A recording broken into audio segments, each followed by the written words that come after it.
Hi, I'm Melania, a 58-year-old retired teacher, and for the last 2 years, I've been under the impression that everything in my life was perfect.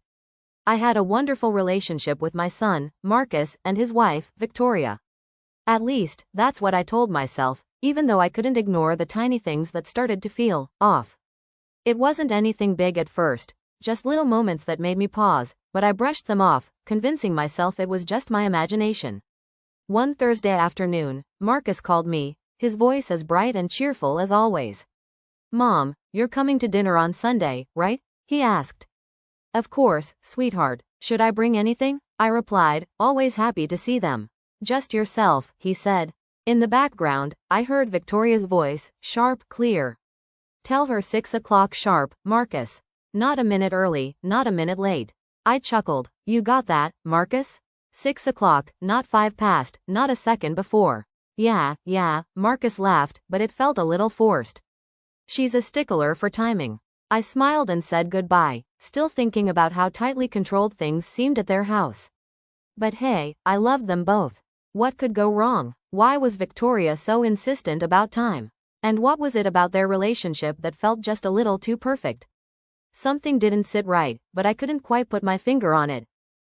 Sunday evening arrived, and as usual, I was eager to spend time with Marcus and Victoria. I arrived at their house at precisely 5. Melania p.m. Flowers in hand, even though they had insisted I didn't need to bring anything. But I couldn't help it. This was my son and his wife, and I wanted to show up with something. Before I could even knock, the door swung open, and there was Victoria, standing in the doorway with an expression I couldn't quite read. "You're early," she said, blocking the door. "It's 5, Melania. You said 6, I replied, holding up the bouquet. "Early is late, Melania. It throws off the rhythm of the evening," she said, not even glancing at the flowers.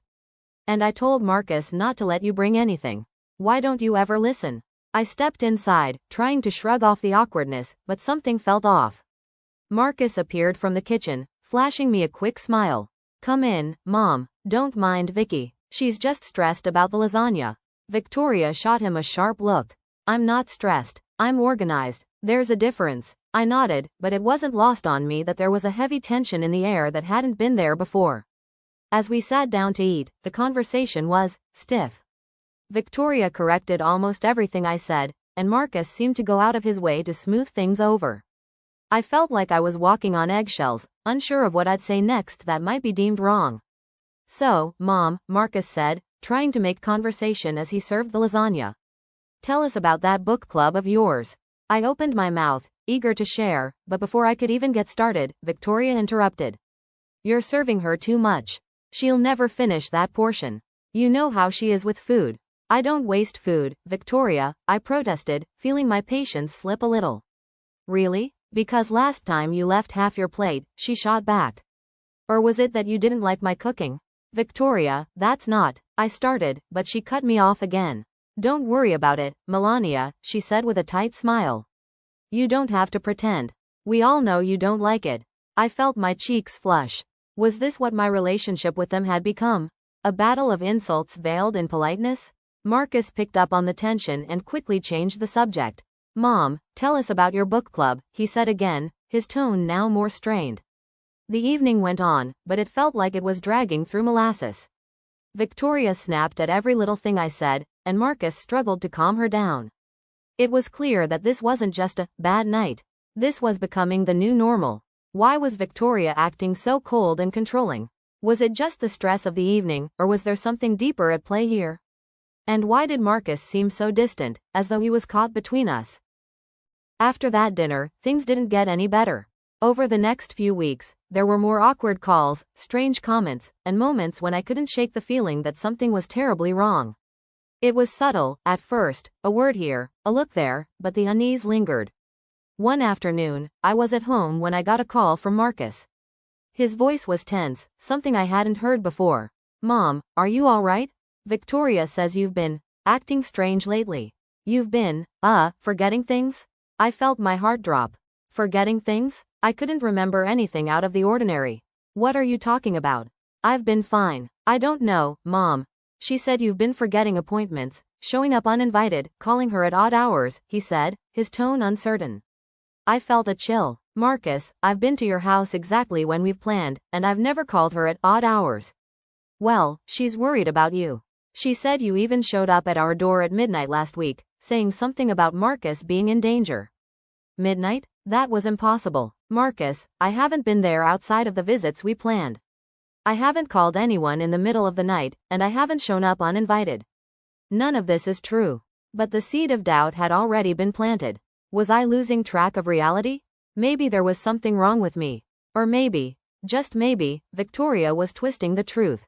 Was this just a misunderstanding, or was something more sinister at play? And what if Marcus believed Victoria instead of me? Was my mind playing tricks on me, or was someone playing tricks on him? First signs of trouble. After that dinner, things didn't get any better. Over the next few weeks, there were more awkward calls, strange comments, and moments when I couldn't shake the feeling that something was terribly wrong. It was subtle, at first, a word here, a look there, but the unease lingered. One afternoon, I was at home when I got a call from Marcus. His voice was tense, something I hadn't heard before. Mom, are you all right? Victoria says you've been acting strange lately. You've been, forgetting things? I felt my heart drop. Forgetting things? I couldn't remember anything out of the ordinary. What are you talking about? I've been fine. I don't know, Mom. She said you've been forgetting appointments, showing up uninvited, calling her at odd hours, he said, his tone uncertain. I felt a chill. Marcus, I've been to your house exactly when we've planned, and I've never called her at odd hours. Well, she's worried about you. She said you even showed up at our door at midnight last week, saying something about Marcus being in danger. Midnight? That was impossible. Marcus, I haven't been there outside of the visits we planned. I haven't called anyone in the middle of the night, and I haven't shown up uninvited. None of this is true. But the seed of doubt had already been planted. Was I losing track of reality? Maybe there was something wrong with me. Or maybe, just maybe, Victoria was twisting the truth. Was this just a misunderstanding, or was something more sinister at play? And what if Marcus believed Victoria instead of me? Was my mind playing tricks on me, or was someone playing tricks on him? 2 weeks later, just as I was starting to convince myself that maybe I was imagining things, my neighbor Carol knocked on my door. Her face was tight with concern, her usually bright smile absent. Melania, honey, I need to talk to you about something, she said as soon as I opened the door. Of course, Carol, come in. What's going on? I asked, sensing the worry in her voice. She hesitated, wringing her hands. I ran into Victoria at the grocery store yesterday. She said some things that really worried me. What kind of things? I asked, my stomach sinking. Well, Carol started, taking a deep breath. She told me you've been acting, strange lately. Like forgetting things, getting confused, and showing up at their house at odd hours. My heart skipped a beat. What? That's ridiculous. I haven't done anything like that. Carol looked at me seriously. She also said you came by their house at midnight last week, banging on their door, claiming Marcus was in danger. A cold sweat broke out across my forehead. Carol, I haven't done anything like that. I haven't been to their house outside of our regular visits. I haven't shown up at odd hours, and I haven't made any strange claims. Carol seemed relieved to hear me confirm it. I didn't think so, but what really got me is that she's telling people you're unstable. That's the exact word she used, unstable. I felt like the ground was slipping out from under me. Unstable? Are you serious? Why would she say that? I don't know, Carol said, her voice filled with concern. But I think she's been telling people this for a while. She mentioned your mail carrier, the lady at the pharmacy, even your hairdresser. She's been talking to everyone she can. I felt a sickening lump form in my throat. Why would she do that? What is she trying to accomplish? Carol's eyes were full of sympathy. I don't know, Melania. But you need to be careful. It sounds like she's trying to make people believe you're losing it, and if she's saying it to others, it might be only a matter of time before she tries to take it further. Was Victoria really spreading these lies to everyone? And if she was, what did she have to gain by making me look like I was losing my mind? The more I thought about it, the more I realized I needed to find out what was really going on. The next day, I couldn't shake the feeling that something was seriously wrong. I called Marcus, hoping to get to the bottom of all this. Hey, Mom, what's up? Marcus answered, his voice still carrying that same distant tone. Marcus, I need you to tell me the truth, I said, trying to keep my voice steady, though my heart was pounding. Has Victoria said anything to you about me being unwell? Acting strange? Forgetting things? There was a long silence on the other end of the line, a silence that felt like a crack spreading through the foundation of everything I believed. Finally, Marcus spoke, his voice low and careful. Mom, she's just concerned. You have been calling a lot lately. I call you twice a week, I said, my voice growing more frustrated. That's not a lot, Marcus. And what about her? She's telling people I'm unstable. That's a whole other level. I don't know, Mom. I don't know what's going on anymore. She showed me the call log. It says you called 37 times last Tuesday. I froze. That's impossible. I don't even call that much. Marcus, check your actual phone records, not whatever she's showing you. There was another pause. I could hear Marcus sigh deeply, his voice sounding strained. Mom, please, don't make this harder than it needs to be. Victoria thinks you might need help. Help? Help for what? I shot back. I'm not losing my mind. I'm not the one spreading lies about people. Some of your behavior, lately, it's just not normal, Mom. Marcus hesitated, like he didn't want to say it, but the words came out anyway. The midnight visit, the messages you've been leaving, even the way you've been acting around Victoria. It's making her. No, I interrupted, my voice rising in anger. You're listening to her lies, Marcus. None of that is true. Why are you taking her word over mine? Mom, I think you should see someone. A therapist, maybe, or a doctor. You've got to get help. My heart shattered. You've known me your entire life, Marcus. Do you really think I'm losing my mind? There was a long, painful silence before he finally spoke, his voice barely a whisper. I don't know what to think anymore. And with that, the call ended. I sat there in disbelief, the weight of his words hanging in the air. My son, the one person I thought would always believe in me, was questioning my sanity, because of Victoria. Had Victoria's manipulation gone so far that she'd turned my own son against me? Or was Marcus just too blinded by his love for her to see the truth? Either way, things were slipping away from me fast, and I couldn't help but wonder, was I too late to save my relationship with him? The more I thought about it, the clearer it became. I needed proof. I had to protect myself from the lies Victoria was spreading, and if I was going to stop her, I couldn't rely on my word alone. My son was already slipping away from me, and I couldn't let this go on any longer. 3 days later, I drove to Best Buy and bought 4 security cameras. I wasn't sure how far Victoria would go to ruin my life, but I wasn't going to let her do it without a fight. I installed them myself. One at my front door, one at my back door, one in my living room, and one covering the driveway. All of them connected to my phone, with cloud backup for added security. If Victoria wanted to make me out to be someone I wasn't, I was going to have the evidence to prove it. The first few days were quiet. The cameras captured nothing out of the ordinary, just my routine. But then, 3 nights later, at 3 a.m., my phone rang. It was Marcus. Mom, where are you right now? He asked, his voice strained. I looked at the camera feed on my phone. I'm in bed. Where else would I be? Victoria says you're outside our house. She can see you through the window. I stared at the camera feed, watching the quiet emptiness of my driveway. Marcus, I'm in my bed. I haven't left the house. My cameras can prove it. She's insistent. She says you're standing by the mailbox. Then she's either lying or hallucinating, I said, my voice tight with frustration. Check your outdoor cameras. We don't have any. Well, I do now, I replied, feeling a small sense of victory. And my cameras show I'm home. I'm not outside your house, Marcus. There was a brief silence on the other end before Marcus spoke again, sounding uncertain. Why would you install cameras, Mom? Because your wife is making false accusations about me. I need to protect myself. Marcus didn't say anything. The line went dead, and I sat there, holding my phone, staring at the screen. I had the proof I needed. Now, I just had to figure out how to make sure Marcus saw it before it was too late. What would Victoria do now that the truth was on my side?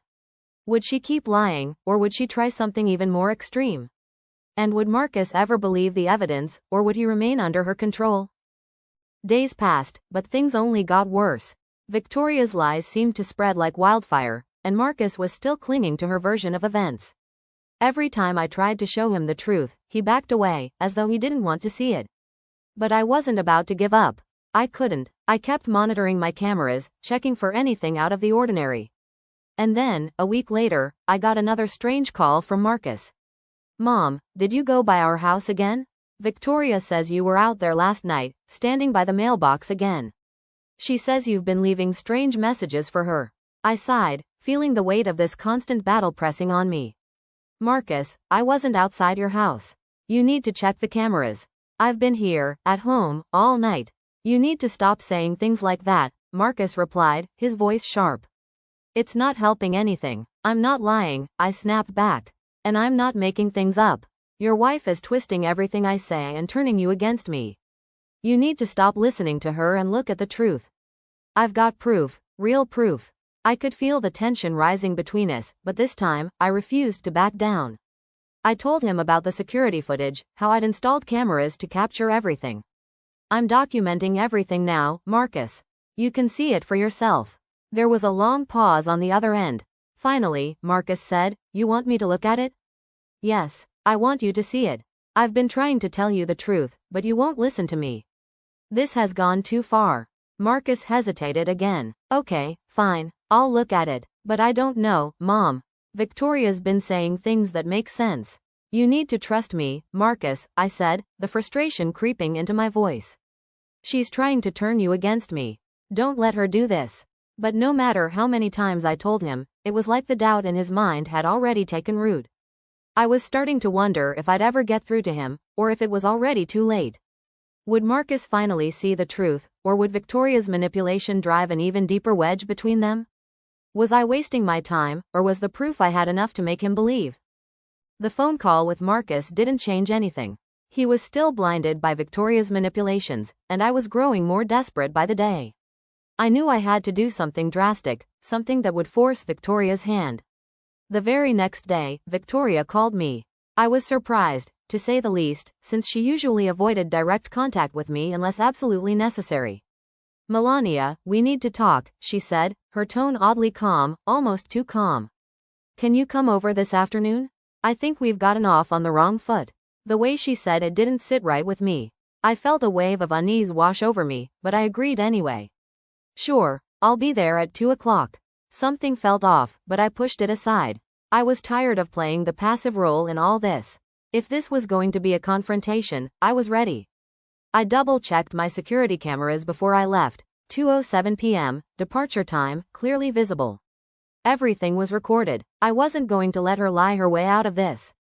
When I arrived at their house, Victoria opened the door with that same smile. This time, it was tight, forced. She didn't seem pleased to see me, but she stepped aside, letting me in. The atmosphere was suffocating. Marcus isn't here, she said, leading me to the living room. He'll be back later. Let's sit and talk. I nodded, taking a seat on the couch.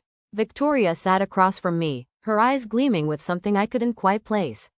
I think we've gotten off on the wrong foot, she said, pouring tea with exaggerated care. I'd like to try and make peace. I barely suppressed a laugh.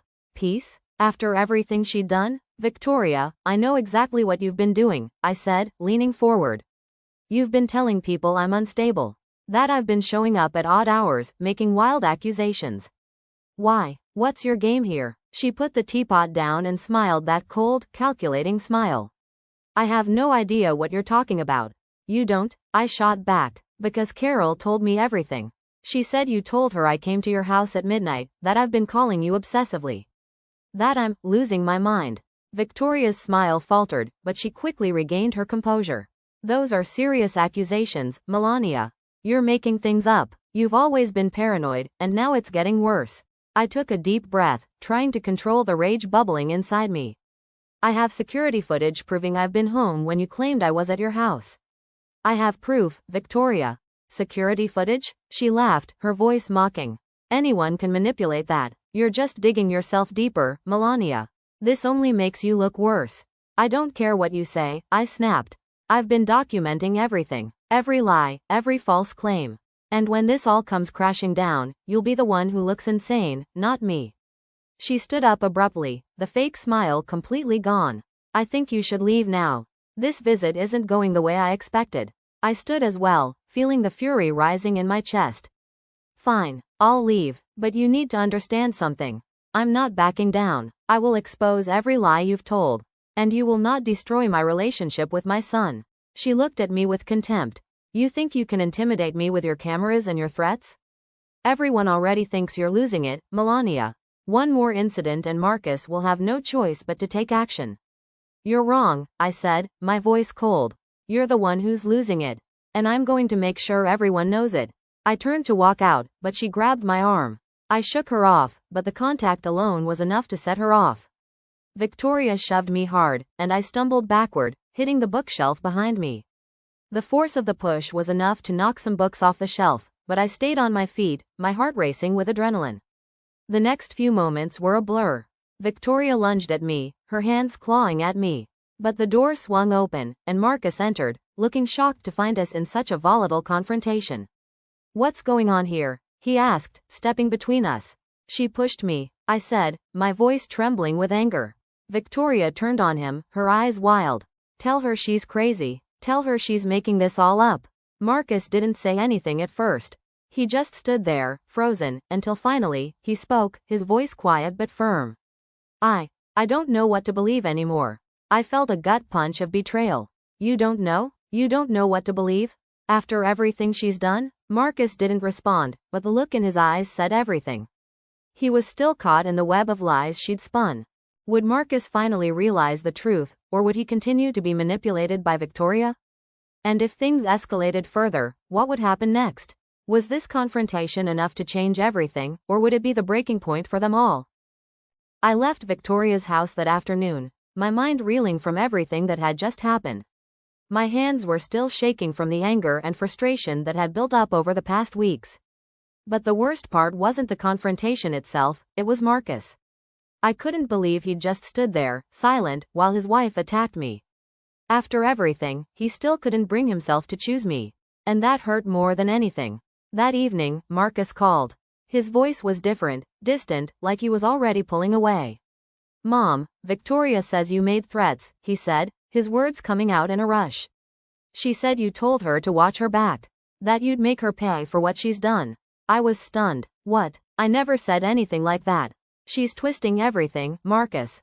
She's manipulating you. But Marcus didn't respond. His voice was tight, like he didn't want to hear it. I don't know, Mom. I really don't. I think you need to get help. Either see someone, or we need some distance. Distance? Marcus, after everything I've done for you? After everything she's done to me? My voice cracked, but I tried to steady myself. Please, you can't do this. He didn't reply. The line went dead. I sat there, staring at the phone, my stomach in knots. He was buying into her lies. She had won. The worst part was, I didn't know how to get through to him anymore.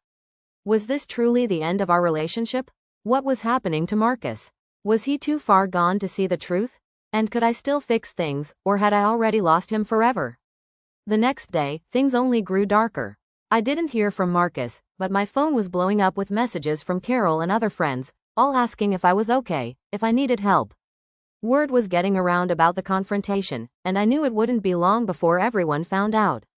That afternoon, I got another call, this time from Linda, my oldest friend. She wasn't just calling to check in, she had a new plan.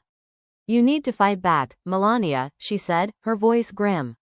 I've been talking to Patricia, a lawyer I know. We think you need to start building a case. You need to protect yourself. If Victoria's trying to ruin you, you need to make sure it doesn't happen. I felt a lump in my throat. What are you saying? I'm saying you need a paper trail. Document everything. Save every text, every voicemail. Keep your security footage. Victoria's playing dirty, and you need to be ready. I hung up the phone feeling a strange sense of clarity. It wasn't over yet. If Victoria wanted to play this game, I was going to make sure I had everything I needed to win. Was this the beginning of the end for Victoria? Could the protagonist fight back with the legal system on her side, or would her daughter-in-law's lies continue to destroy her life?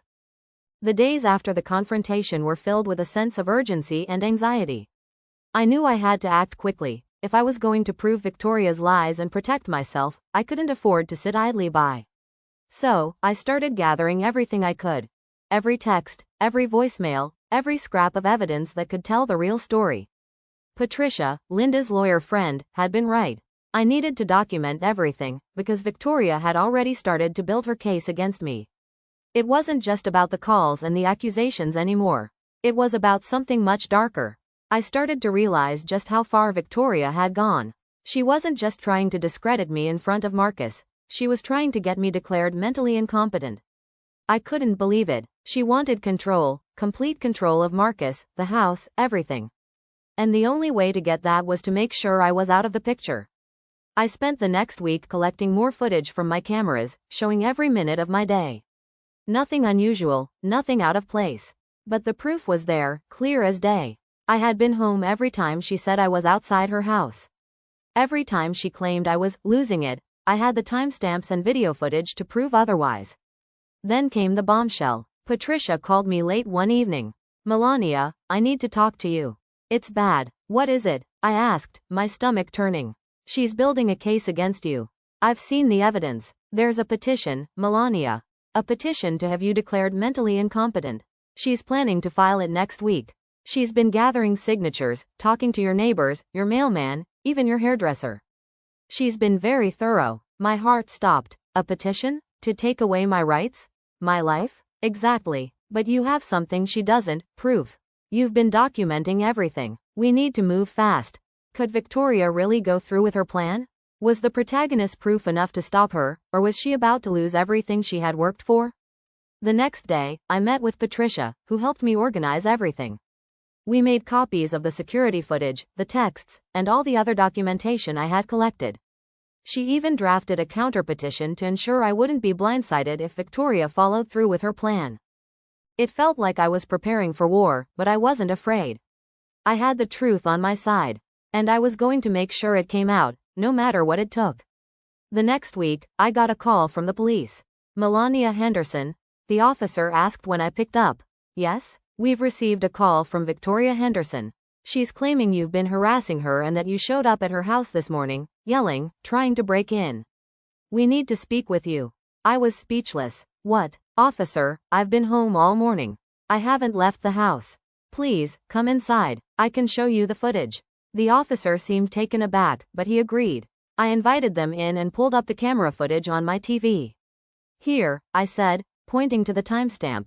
"This is my front door, back door, driveway, and living room, all recorded. I've been home all morning." The officers watched the footage in silence. "This is timestamped and cloud-backed?" the female officer asked. "Yes," I replied. "It's all verifiable. You can contact the security company." They exchanged glances, and then the male officer spoke. "This is impossible to manipulate." I felt a glimmer of hope. But just then, the doorbell rang. The officers followed me to the door, and when I opened it, there stood Victoria, Marcus, and another officer. "That's her," I said, pointing to Victoria. "She's the one making these false accusations." Victoria stepped forward, clearly agitated. "She's the one. She was at my house this morning, trying to break in." "Tell them, Marcus." Marcus looked uncomfortable, glancing back and forth between us. I didn't see her. I was upstairs." The female officer spoke up. "We've reviewed her security footage. It shows she's been home all morning." Marcus looked at the footage, his face going pale. But that's impossible." Victoria's face twisted with rage. "It's fake. She hired someone to make it. She's crazy. Can't you see that?" I felt a rush of vindication. "No, Victoria. The footage is real. You've been lying to everyone. You've been trying to destroy my life." Marcus turned away from Victoria, his expression conflicted. I don't know what to believe anymore." The male officer stepped forward, his voice firm. "Mrs. Henderson, filing a false police report is a crime." Victoria's eyes widened in panic. "I didn't file a false report. She's the one who's unstable." She lunged at me, but before she could reach me, Marcus grabbed her. "Stop it," he shouted. "Stop lying, Victoria. I'm done." The officers quickly restrained her, and I watched in shock as they handcuffed her. "You're under arrest for assault," the officer said. Victoria screamed, struggling in their grip. "You'll regret this. All of you. You'll see." Could this really be the end of Victoria's reign of lies? What would happen to Marcus now, caught in the middle of it all? And what kind of future would the protagonist have, now that she had finally exposed the truth? The arrest was just the beginning, but it felt like a lifetime had passed since that moment. Victoria was taken away in handcuffs, screaming and cursing, but I couldn't find it in me to feel sorry for her. She had tried to destroy me, to manipulate my son, and now the truth was out. But even as the officers led her away, I couldn't help but feel the weight of what had just happened. I'd exposed her lies, yes. But at what cost? Marcus stood there, frozen, looking like a man who had just witnessed the collapse of his entire world. After the police took Victoria away, I stood in the living room, heart pounding, the air thick with tension. Marcus didn't speak. He didn't look at me. I wanted to reach out to him, to explain everything, but the silence between us was deafening. Finally, after what felt like hours, he spoke, his voice barely a whisper. "I'm sorry, Mom." I turned to face him, my heart heavy with the weight of his words. "Sorry for what, Marcus? For believing her over me? For letting her tear us apart?" His eyes filled with guilt, and he looked down at his feet. "I should have seen it sooner. I should have listened to you." I wanted to scream, to tell him how betrayed I felt, but the anger wasn't there anymore. Only a deep, aching sadness. "I can't believe you let her do this to us," I said quietly. "You let her poison our relationship. You believed her lies over your own mother." "I know," he said, his voice cracking. "I was blinded by her. I thought she loved me. I thought she was just trying to protect us. But I see now. I see how wrong I was. I didn't know what to say. I wanted to forgive him, but the damage was done. The trust that had once been between us was shattered, and I didn't know how to rebuild it." Could Marcus ever truly repair the damage he had done to their relationship? And would the protagonist be able to forgive him, or had this betrayal gone too deep? Was there any chance for a happy future together, or was their bond broken forever? In the days that followed, Victoria's arrest made headlines, and people started reaching out, friends, family, even people I hadn't spoken to in years. Some were sympathetic, others were shocked, and a few even told me they had suspected something was off for a long time. But the most difficult part was watching how the news affected Marcus. He withdrew even further into himself. He didn't speak much, and when he did, it was about Victoria, how she was different before, how he wished he had seen the warning signs. And then, 3 days later, I got a knock on my door. It was Marcus, looking like he had aged 10 years. He stood there, his eyes red from crying, and for the first time in a long while, he seemed vulnerable. "I'm sorry, Mom," he said, his voice thick with emotion. "I should have believed you from the start. I don't know what to do now." I could see the weight of his guilt in his face, and for the first time in weeks, I felt a flicker of hope. Maybe we could fix this. Maybe we could rebuild our relationship. I went through her phone after the arrest, he continued, his voice shaking. I saw everything. She had been keeping track of every lie, planning it all. There was even a petition to get you declared mentally incompetent. She was going to file it next week, Mom. She was going to take everything, your house, your life, away from you. I froze. The house? Yeah, he said, wiping his eyes. She wanted it all. She was going to take you down and get control over me. And I didn't see it. The shock hit me like a wave, and I felt my breath catch in my throat. Victoria had been planning this for months, and I was just one piece of her grand plan. The house, the money, everything I had worked for, she wanted it all. And she had nearly succeeded. I could see the regret in Marcus's eyes, but it didn't change the fact that he had stood by her for so long. I didn't know if I could ever fully trust him again. Was this enough for the protagonist to forgive Marcus, or had the hurt of his betrayal gone too deep? Could they rebuild what had been destroyed, or would this be the end of their relationship forever? The next day, I filed for divorce. It wasn't something I had ever imagined doing, but I couldn't live with the idea of being in a marriage where trust had been shattered so completely.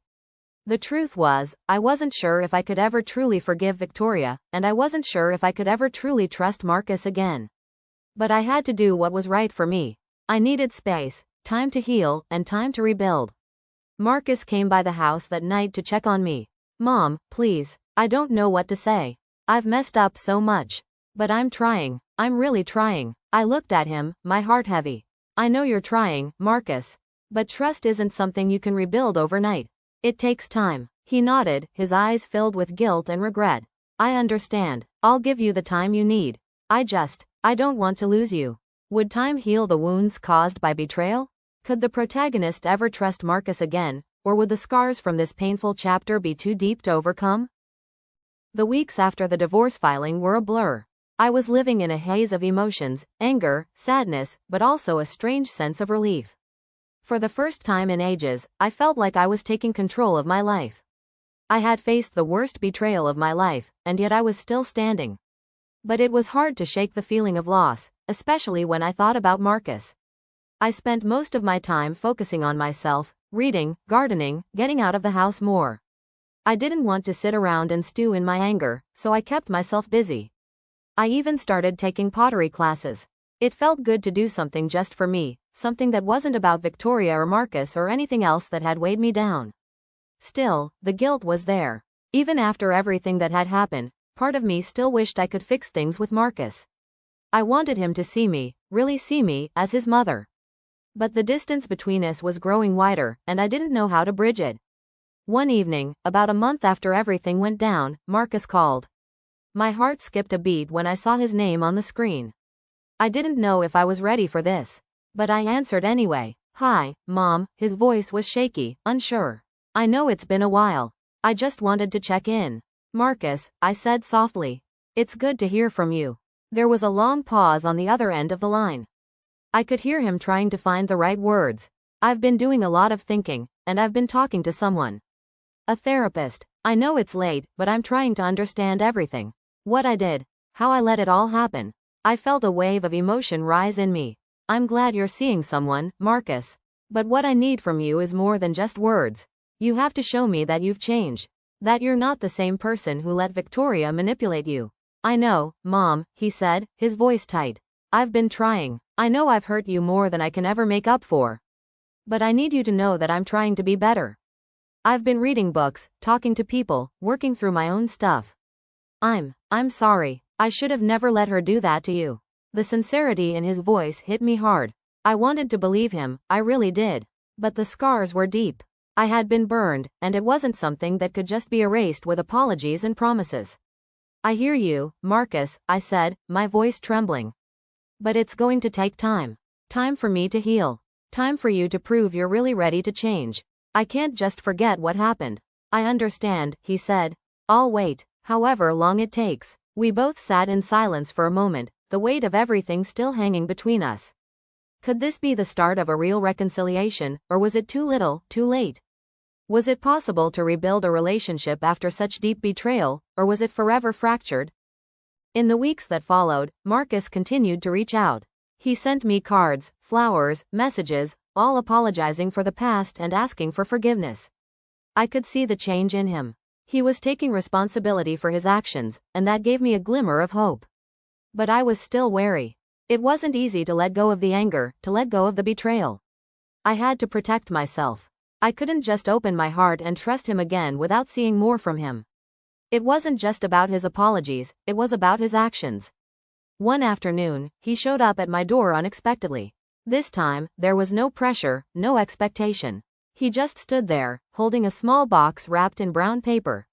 "Mom, I know this isn't going to fix anything," he said quietly. "But I wanted you to know I'm thinking about you. And I'm here, whenever you're ready to talk, to try again." I opened the box, and inside was a picture frame with a photo of us from years ago, one of the last happy memories we'd had together. It felt like a small step forward, and for the first time, I felt a spark of hope. Could this small gesture be the first sign of true healing? Or was it just another reminder of what was lost, with no way to get it back? As the months passed, I began to open up more, bit by bit. Marcus and I started spending more time together, but it wasn't easy. I could see the pain in his eyes when we talked about the past, but I also saw the effort he was putting into changing. He was different, but was it enough? And what about me? Could I forgive him? Could I let go of the hurt and the mistrust? The truth was, I didn't know. But what I did know was that it was going to take time. A lot of time. I had learned one important lesson through all of this. Trust, once broken, is hard to rebuild. But it's not impossible. And maybe, just maybe, Marcus and I could rebuild our relationship, if we both put in the work. Would trust ever be fully restored between the protagonist and Marcus? Could they truly rebuild what was lost, or would the scars of betrayal remain forever? As time passed, things between Marcus and me continued to improve, but with a lingering tension I couldn't quite shake. Though I was cautiously optimistic, I still kept my guard up. I wasn't sure if I could ever fully trust him again, or if we could truly rebuild what had been so badly broken. One evening, about 6 months after Victoria's arrest, I received an unexpected letter. The envelope was simple, nothing out of the ordinary, but when I saw the return address, my stomach dropped. It was from a lawyer's office, and the name on it made my heart skip a beat. Victoria Henderson. I stood there for a moment, unsure whether to open it. It could be another lie, another attempt at manipulation from her. But something told me I needed to see what it was. So, I opened it. Inside was a letter from Victoria herself. But this wasn't an angry, vengeful letter. It was an apology. Dear Melania, I know this letter may come as a shock, but I need to tell you something that's been weighing heavily on my heart. First of all, I want to say that I am truly sorry for the way I treated you. I was consumed by jealousy and a desperate need for control, and I know that it tore apart everything we had as a family. I don't expect you to forgive me, but I want you to know that I am truly remorseful. I've been seeing a therapist for several months now, and I'm starting to understand how deeply I hurt you, Marcus, and the entire family. I can't undo the damage, but I am working hard to change. I hope that, one day, you can find it in your heart to forgive me. This may be too late, but I hope you'll see that I'm not the same person I was.